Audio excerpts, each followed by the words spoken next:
Hi hello నమస్తే welcome to our channel. నేను మీ Priyanka Rao Kunireddy.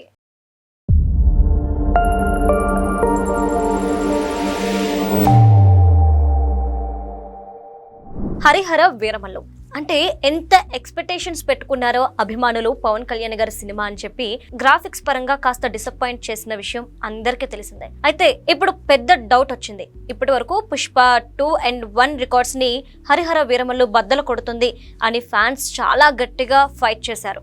At the time part 2 కూడా రాబోతుంది అని చెప్పేసి హింట్ ఇచ్చారు. బట్ ప్రెసెంట్ ఉన్న సిచ్యువేషన్స్ లో పార్ట్ 2 సాధ్యమేనా అండ్ కలెక్షన్స్ పరంగా ప్రొడ్యూసర్ గట్టెక్కగలుగుతాడా? దీనికి సంబంధించి మనతో మాట్లాడడానికి ప్రముఖ సినీ క్రిటిక్ అంకమరావు గారు ఉన్నారు. ఆయనతో మాట్లాడి మరిన్ని విషయాలు తెలుసుకుందాం. నమస్కారం సార్. హరిహర వీరమల్లు కాస్తంత డిసప్పాయింట్ చేసింది అభిమానుల్ని. అయినప్పటికీ పవన్ కళ్యాణ్ చరిష్మా మాత్రం అట్లానే కొనసాగింది. ఆ విషయంలో అందరూ హ్యాపీగా ఉన్నారు. బట్ కలెక్షన్స్ పరంగా ప్రొడ్యూసర్స్ గట్టెక్కే ఛాన్సెస్ ఉన్నాయి అంటారా? అంటే ఇక్కడ ఇలాంటి నటీనటుల చిత్రాలకు సంబంధించి కంపెనీదారులు అధిక ధరలు చెల్లించి కొంటారు. కాకపోతే ఇక్కడ ఏమవుతుందంటే హరిహర వీరమల్లుకి చిత్రం ఆలస్యం కావటం, ఖర్చులు ఎక్కువ కావటం వల్ల భారం కొంచెం పెరిగిన మాట వాస్తవం. దాన్ని పవన్ కళ్యాణ్ గారు భుజాన్ని వేసుకొని ఈరోజు తనకి రావాల్సిన రెమ్యునేషన్ కూడా తీసుకోకుండా అన్ని దగ్గరుండి, ఇంతకుముందు గతంలో ఏ సినిమాకు కూడా ఈయన ఇట్లా చేయలేదు. ఆయన దర్శకత్వం వహించిన సినిమాకు కూడా అలా చేయలేదు. మొదటిసారి అన్ని బాధ్యతలు భుజాన్ని ఎత్తుకొని ఆయన చిత్రాన్ని విడుదల చేయడం కూడా జరిగింది. ఇది గతంలో అంటే సూపర్ స్టార్ కృష్ణ గారు నిర్మాతల గురించి నిర్మాతల మనిషి అని చెప్పేవాళ్ళు. ఆయన కారణం ఏంటంటే చిత్రం ఏదైనా అపజయమైనా, నిర్మాత నష్టపోయినా తిరిగి ఆయన తీసుకున్న డబ్బులు ఎన్నికీయటమే కాకుండా మరో చిత్రాన్ని ఆయన డబ్బులు తీసుకోకుండా నటించడమే కాకుండా వాళ్ళకి పెట్టుబడిదారుల్ని పంపిణీదారులతోటి మాట్లాడి ఆ నిర్మాత దగ్గర డబ్బులు లేకపోయినా కూడా నిర్మాతను మళ్ళీ ఇంకో చిత్రం తీయించిన సందర్భాలు చాలా ఉన్నాయి. అది కృష్ణ గారికి సొంతం. మళ్ళీ ఇన్ని సంవత్సరాల తర్వాత హరిహర వీరమల్లుకు సంబంధించి పవన్ కళ్యాణ్ గారు చిత్రం ఇబ్బందుల్లో ఉంటే, నిర్మాత ఇబ్బందుల్లో ఉంటే అన్నీ తాను భుజాన్ని వేసుకొని చిత్రాన్ని విడుదల చేసే కార్యక్రమం చేసుకున్నాడు. ఇది చాలా మంచి పరిణామం. ఇక చిత్రం విజయమా అపజయమా అనేది సోమవారం నాటికి ఒక నిర్ణయానికి వస్తాం. దానికి అంటే ఇప్పుడు ఉన్నటువంటి ప్రజాదరణ చూసిన తర్వాత గట్టెక్కొచ్చు అనే అభిప్రాయం మాత్రం నిస్సందేహం కనపడతా ఉంది. ఎందుకంటే రేపు ఎల్లుండి దాదాపు మల్టీప్లెక్స్ల అన్నింటిలో కూడా చిత్రం ఫుల్ అయిపోతుంది. ముందుగానే బుక్ చేసుకోవడం కూడా జరిగింది. ఇక మిగిలిన ప్రాంతాలు ఏంటి, ఎట్లా ఉంటాయి ఏందనే దానికి మొట్టమొదటిగా అందరూ గుర్తుంచుకోవాల్సింది ఏంటంటే ఇది చిత్రానికి సంబంధించినంత వరకు కమర్షియల్ అంశాలతో ముడిపడినటువంటి చిత్రం కాదు. ఇది గమనించుకోవాలి. ముందు నిర్మాతని, దర్శకుడిని, అలాగే కథానాయకుడు ధైర్యాన్ని మెచ్చుకోవాలి ఇట్లాంటి చిత్రాన్ని తీయడానికి ముందుకు వచ్చినందుకు. ఎందుకంటే గతంలో ఆయనకున్న ప్రజాదరణ దృష్టిలో పెట్టుకొని డబ్బుల కోసమే కనుక అయినట్లయితే దర్శకుడు కృషి గారు కావచ్చు, లేకపోతే నిర్మాత ఏం రత్నం గారు కావచ్చు, ఆయన తోటి ఓ 4 పాటలు, 5-6 పోరాట దృశ్యాలు, కాస్తంత వినోదం, మంచి సన్నివేశాలను పెట్టుకొని చిత్రాన్ని విడుదల చేసేవాళ్ళు, జనం కూడా ఆదరించేవాళ్ళు. కానీ ఇక్కడ ఒక చారిత్రాత్మక కథను ఎన్నుకోవడం, దాంట్లో సందేశాన్ని ఇవ్వాలనే కోరిక కలగటం, దాంట్లో సంబంధించినంత వరకు మనం చూసుకుంటా ఉంటే విభిన్నంగా వెళ్ళాలని చెప్పి ఈ చిత్రాన్ని నిర్మించారు. ఈ చిత్రం జయాపజయాలతో సంబంధం లెక్కేసుకోవాలి వాళ్ళు ఆ రోజు. ఎందుకంటే ఒక మంచి చిత్రాన్ని తీయాలనే తలంపుతో వాళ్ళు ముందుకు వచ్చారు. సరే, దర్శకుడు మారారు. వాళ్ళ అబ్బాయి ఏఎం రత్నం గారు అబ్బాయి చిత్రాన్ని పూర్తి చేయడం కూడా జరిగింది. ఇది మనం 2 అంశాలను ఇక్కడ దృష్టిలో పెట్టుకోవాలి. మొట్టమొదటిది, ఈ చిత్రం గతంలోనే విడుదల తేదీని కూడా ప్రకటించారు. సరే, ఆ రోజు అనివార్య కారణాల వల్ల అది వాయిదా పట్టడం కూడా జరిగింది. ఆ చిత్రం విడుదల ప్రకటించినప్పుడు చిన్న వివాదం కూడా అయింది. కారణం ఏంటంటే ఎవరైతే చిత్ర ప్రదర్శనదారులు ఉన్నారో వాళ్ళు వాళ్ళ కోరికలు తీరట్లేదని చెప్పని 1వ తారీఖు నుంచి వాళ్ళు నిలుపుదల చేస్తున్నాము, చిత్రాలను ఆడించము అని చెప్పని వాళ్ళు ప్రకటన చేయడం కూడా జరిగింది. అది కొంచెం వివాదమైంది. ప్రత్యేకంగా పవన్ కళ్యాణ్ గారి చిత్రం విడుదల కాబోతుంది కాబట్టి ఇందుట్లో కుట్ర కోణం ఉందనే భావన ఆ రోజు అందరం వ్యక్తపరచడం కూడా జరిగింది. దానికి సహితమైన కారణాలు కూడా కొన్ని ఉన్నాయి, కాదనలేని సత్యాలు కూడా అవి. ఎందుకంటే ఆ లూతురికి వెళ్తే ఇంకా చాలా మాట్లాడుకోవాలి. వాళ్ళ చిత్ర పరిశ్రమలు ఇవాళైతే కొత్త ఏం కాదు. అది కొందరు గుత్తాధిపత్యానికి ఇబ్బందికరంగా ఉన్నప్పుడల్లా ఏదో ఒకటి చూస్తూనే ఉంటారు అనమాట. సరే, దాని గురించి తప్పులు ఎవరి అని నిర్ణయించుకుంటే నా వరకు నాకు తెలిసినంత వరకు నిర్మాతలతో ఎక్కువ తప్పులు ఉంటాయి. ఎందుకంటే వాళ్ళ బలహీనతను వాళ్ళు సొమ్ము చేసుకుంటారు, వాళ్ళ ఆర్థిక పరిస్థితులు వాళ్ళు సొమ్ము చేసుకోవడానికి ప్రయత్నం చేస్తారు. వాళ్ళు వ్యాపారమే చేస్తారు కాబట్టి వ్యాపారం చేసే ప్రతివాడు లాభాల గురించి ఆలోచిస్తాడు. నష్టాలతో వ్యాపారం చేయవు కాబట్టి దాని గురించి మనం ఆ అంశం జోలికి వెళ్ళాల్సిన పని లేదు. సరే, అప్పటి నుంచి ఈ చిత్రం విడుదల సందర్భంగా ఇప్పుడు చూసుకుంటా ఉంటే ముఖ్యంగా వైఎస్ఆర్సీపీ పార్టీ వాళ్ళు పనిగట్టుకొని చిత్రం విడుదలకు ముందు నుంచి కూడా ఇది అపజయం పాలవుతుందని చెప్పని ప్రచారం చేశారు. దానివల్ల అభిమానుల్లో కసి పెరుగుతోంది నిస్సందేహంగా. రెండోది మామూలుగా ఎక్కడికన్నా వెళ్ళి చూసిన తర్వాత ఏదన్నా మాట్లాడుకొని ఉన్న తర్వాత కూడా చిత్రం ఎలా ఉంది ఏందనేది ఇప్పుడు అభిమానులు పట్టించుకోవట్లేదు. తమ కథానాయకుడి చిత్రాన్ని విజయవంతం చేయాలనే తలంపుతోటి వాళ్ళు ముఖ్యంగా ముందుకెళ్తానే ఉన్నారు. కాబట్టి అభిమానులే ఈ చిత్రాన్ని విజయవంతం చేస్తారని అయితే నేను భావిస్తున్నాను. ఓకే, అంటే సార్ ఒక విధంగా చూసుకుంటే పార్ట్ 2 ఇప్పుడు క్వశ్చన్ మార్క్ పడింది అంటే గ్రాఫిక్స్ పరంగా. అలానే క్రిష్ అలానే జ్యోతి కృష్ణ గారు వీరిద్దరి డైరెక్షన్ చాలా క్లియర్ గా కొట్టొచ్చినట్టు కనిపించింది ఈ మూవీలో. మరి ఇప్పుడున్న ప్రెసెంట్ సిచ్యువేషన్ లో పార్ట్ 2 తీయడం కష్టం అని చెప్పేసి కొంతమంది అంటున్నారు. బట్ దీన్ని ఎలా చూడాలి? చాలా మందికి తెలియని విషయం ఏంటంటే ఒక చిత్రం పూర్తయ్యేంత వరకు కూడా ఒక సన్నివేశం తర్వాత ఒక సన్నివేశం చిత్రాలు నిర్మించరు. గమనించుకోండి, అక్కడ దానికి చాలా కారణాలు ఉంటాయి. ఇప్పుడు ఇక్కడ కూర్చొని మన ఇద్దరం మాట్లాడుకుంటున్నాం, చిత్రంలో ఎన్ని సన్నివేశాలు ఇక్కడ కూర్చొని ఉంటాయి, లేదంటే ఇక్కడ దీనికి సంబంధించిన ఎన్ని ఉంటాయి. అవన్నీ కూడా 1-2 రోజుల్లోనే వాళ్ళు లేదా 4 రోజులు 5 రోజులు అని చెప్పని ప్రణాళిక రచించుకొని ఒకేసారి పూర్తి చేస్తారు. కాబట్టి వరుస క్రమంలో రావు. మనకు వేరే ఏదో వచ్చిన తర్వాత ఇది వచ్చింది, దీని తర్వాత ఇంకోటి వచ్చింది, మళ్ళీ ఇది వస్తూ ఉంటుంది. కానీ ఇక్కడ మాత్రం వెంటనే తీసేస్తారు, మళ్ళీ ఇక్కడికి వచ్చే పని లేకుండా ఉండటం కోసం.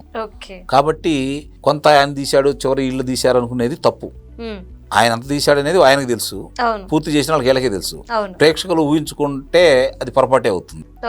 కొన్ని విషయాల్లో కృషి గారికి ఉన్నటువంటి పేరు తెలుసు కాబట్టి ఆయన చిత్రం నుంచి తప్పుకున్నందువల్ల కొంత అటు ఇటు అయ్యిందనేది భావన ఉన్నమాట వాస్తవమే. అది వాస్తవం కూడా. చిత్రం చూసిన ప్రతి వాడు కూడా అదే వ్యక్తం చేస్తూ ఉన్నారు. కాకపోతే ఇక్కడ ఏంటంటే ఎత్తుకున్న అంశం, ఆయన తీసిన విధానం, తర్వాత మీరు అన్నట్టు ఆ కుర్రాడు చేసినటువంటి విషయం కూడా మనం చూస్తూనే ఉన్నాం. కాబట్టి చిత్రాన్ని బయటకు ముందు అయితే వచ్చేసింది. ఇప్పుడు రెండో భాగం ఉంటుందా లేదా, ఇది అందరి మధ్యలో ప్రశ్న. ఇప్పుడు పవన్ కళ్యాణ్ గారి మనస్తత్వం తెలిసిన నేను చెప్పేది ఏంటంటే నిస్సందేహంగా రెండో భాగం కూడా ఉంటుంది. కారణం ఏంటంటే మొదటి భాగంలో జరిగిన పొరపాట్లని జరగనివ్వకుండా రెండో భాగం వాళ్ళు ఏదైతే అనుకుంటున్నారో అక్కడ సనాతన ధర్మాన్ని, హిందుత్వాన్ని ఎత్తుకోవడం కూడా జరిగింది. ఆ రోజు దానికి ఏ విధంగా అవమానం జరిగింది, వాళ్ళు ఏ విధంగా ప్రవర్తించారు అని చెప్పని ఒకటి మాత్రం మనం నిశ్చయంగా చెప్పుకోవచ్చు. చరిత్ర గురించి తెలియని వాళ్ళు ఏదైనా మాట్లాడుకోవచ్చు, కానీ చరిత్ర తెలిసిన, భారతదేశ చరిత్ర తెలిసిన వాళ్ళందరికీ కూడా స్వతంత్రం వచ్చిన తర్వాత హిందువులకు సంబంధించినటువంటి ధర్మాల గురించి కానీ, వాళ్ళ పోరాటాల గురించి కానీ, లేదంటే రాజులు చేసినటువంటి కార్యక్రమాల గురించి కానీ తక్కువ చేస్తూ పాఠ్య పుస్తకాల్లో వచ్చిన మాట వాస్తవం. ఇది ఎవరో అవునన్నా కాదన్నా జరిగింది. అది అధికారంలో ఉండేవాళ్ళు వాళ్ళు నియంత్రణ చేసుకుంటూ రావడం కూడా జరిగింది. కానీ వాస్తవంగా చూసుకుంటా ఉంటే ప్రపంచ చరిత్రలో భారతదేశానికి చాలా పెద్ద గౌరవం ఉంది. ఎందుకంటే దేశ విదేశాల నుంచి ఎక్కడి నుంచో ఇక్కడికి వచ్చి చదువుకొని వెళ్ళారు. నాగరికత అంటే ఏందో తెలియనప్పుడు ఇక్కడ నేత చీరలు వెళ్ళారు. ఇక్కడ కౌటిల్యం యొక్క అర్థశాస్త్రం గురించి మాట్లాడుకుంటూ ఉంటారు.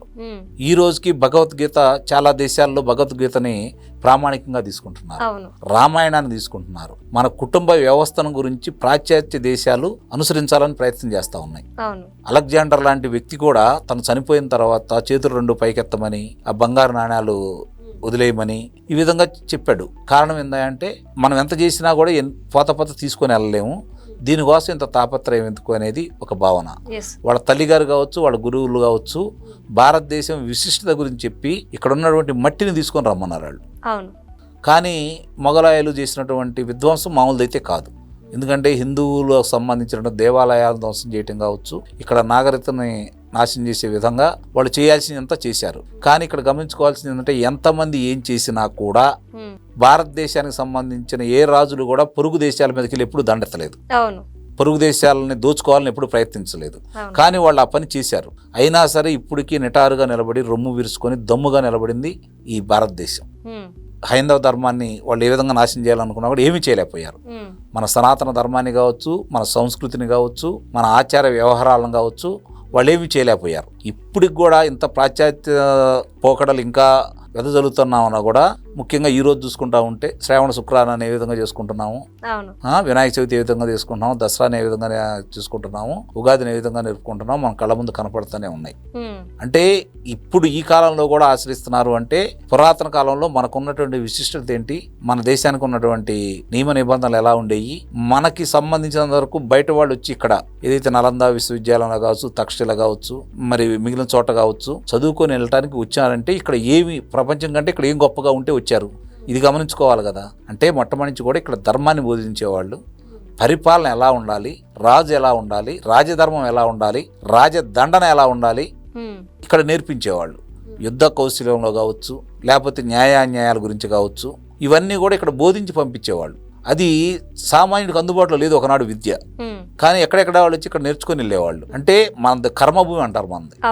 ఈ కర్మభూమిలో జరుగుతున్నటువంటి కొన్ని కార్యక్రమాలకి కలత చెందినటువంటి పవన్ కళ్యాణ్ గారు తన వంతుగా దాన్ని ప్రాచుర్యం తీసుకురావడం కోసం తన వంతుగా చిత్రంలో ఏదో చేయాలని తపన పడుతున్న వ్యక్తి ఒకవేళ ఇప్పుడు ఈ చిత్రం అనుకున్నంత విజయం సాధించకపోయినా దాన్ని వదిలిపెట్టకుండా రెండో భాగాన్ని తీసి ఆయన అనుకున్నంత దాంట్లో జొప్పిచ్చేసి నిస్సందేహంగా రెండో భాగం తీస్తాడనైతే మాత్రం నేను త్రికరణ శుద్ధిగా చెప్పగలను. అంటే ఈ సినిమా కలెక్షన్స్ రావచ్చు, రాకపోవచ్చు, ఏదైనా జరగచ్చు, ప్రొడ్యూసర్ నష్టపోకూడదు కాబట్టి ఈయనకి FDC చైర్మన్ పదవి ఇచ్చేస్తే ఆయన హ్యాపీగా ఉంటారు అన్న ఉద్దేశంతో ప్రొడ్యూసర్ని FDC చైర్మన్ గా ప్రపోజల్ పెట్టారు, సపోర్ట్ చేశారు పవన్ కళ్యాణ్ గారు అని చెప్పేసి ఒక వార్త వస్తుంది. ఎలా చూడాలి? అసలు ఒక చైర్మన్ చేస్తేనో ఒక పదవి ఇస్తేనో ఆర్థికంగా ఎలా స్థిరపడతారో నాకు ఇప్పటికీ అర్థం కాదు.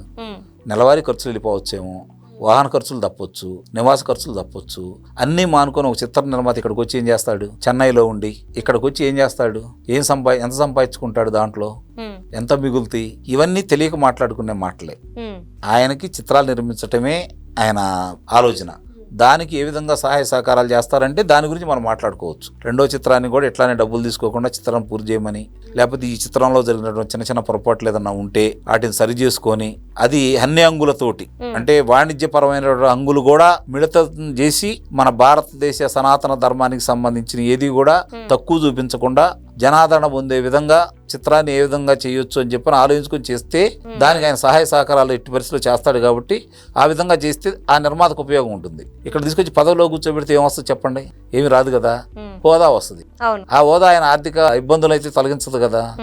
కాబట్టి అవన్నీ పిచ్చి పిచ్చి ఆలోచనలు అనేది నేను భావిస్తున్నా. ఒకవేళ ఈ రోజు ఆ శాఖ వాళ్ళ దగ్గరే ఉంది కాబట్టి దానికి సంబంధించినంత వరకు ఉప ముఖ్యమంత్రి గారు కాబట్టి వాళ్ళ సన్నిహితులను ఏదన్నా పలానా వాళ్ళకి పదవి ఇవ్వమని చెప్తే చెప్పొచ్చే కానీ అది ఏఎం రత్నం గారి కోసమే ఆ పదవిని మీరు అతనికి ఇవ్వండి అని చెబుతారనేది మాత్రం నేను భావించట్లేదు. అది ఆయన తీసుకుని కూడా అతనికి అయితే ఉపయోగం ఉండదు. అది మాత్రం నేను గట్టిగా చెప్పగలను. Okay, right. Thank you so much sir.